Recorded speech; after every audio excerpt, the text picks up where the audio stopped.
Hey guys, and welcome back to another video. And today to take a quick look at this Android TV box. This is the Alfawise A8, and in terms of price, it has a really aggressive price point.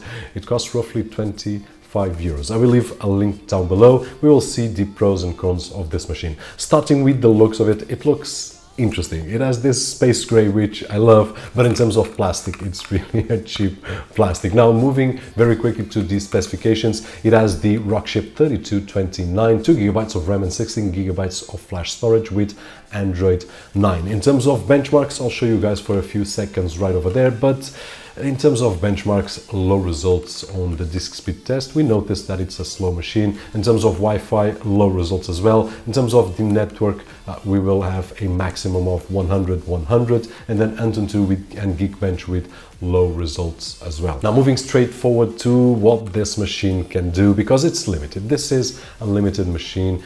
We cannot expect that this machine at 25 euros will perform like many other machines that we have seen here on the channel. Now, in services like IPTV, I did test out the ones that I use, which are called Nós TV and Meu, that are available here in Portugal. But if you use a similar service to mine, then it will be just fine. For those that will use Netflix, then it's not a disappointment. It is expected. It will only work with the SD quality at maximum. So this is not the box that I would suggest for Netflix. If you want Netflix, I will leave a link down below for the Mi Box S or the Mi Box 3, which is the better cost-effective machine for Netflix at HD or 4K. Now, moving to YouTube, if you are wondering if it plays well, I did test a few resolutions and so on and so forth, and one thing that I would like to clear right now, and not only for YouTube, is 4K on this machine, just forget about it. And on YouTube, you will be able to see that in terms of drop frames, it has a lot. I did even test something which is to lower the resolution of the machine, the native resolution,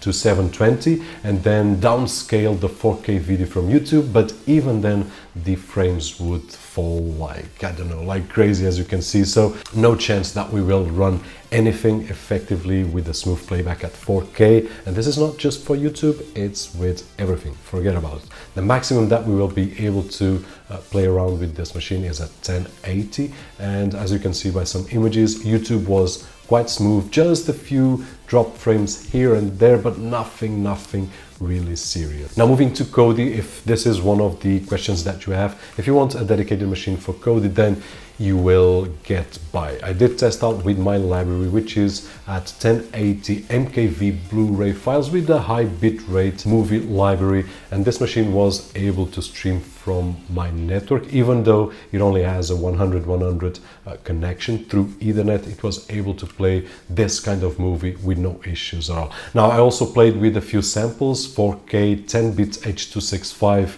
It is not okay. It caches a lot and it will take a long time, and then there will be drop frames and so on and so forth. I also tried with 4K H.264 for 8-bit videos like Big Buck Bunny at 30 frames per second and 60 frames per second, and at 60 it's a disgrace, and at 30 it also drops a few frames. So the bottom line is just forget 4K. 1080 is the maximum that we'll get out of this machine. Now, finally, in terms of gaming, I did test a few, but what I can say is that you will have to expect, having in consideration the results from the benchmarks, this machine is not powerful enough for high demanding games. I would say low, very low light games, it will be okay, but medium to high, just forget about it. It's not the machine for that. That being said, this is the review of the Alfawise A8. It might be an interesting machine for someone that wants to spend just a little bit of money to have a machine dedicated for Cody, for example, or dedicated for YouTube at 1080 or any other app that it's a low demanding app, then this might be a good choice. If you are expecting more from a machine, then I wouldn't suggest this one. There is a lot of choices, and I will leave a link or a few links down below, including the Mi Box S, which will be able to play Netflix at HD and 4K at a really interesting value. And that is it, guys. Hopefully this video was helpful in some way, and if it was, don't forget that usual thumbs up. My name is Roberto, and as always, I'll see you guys on the next one.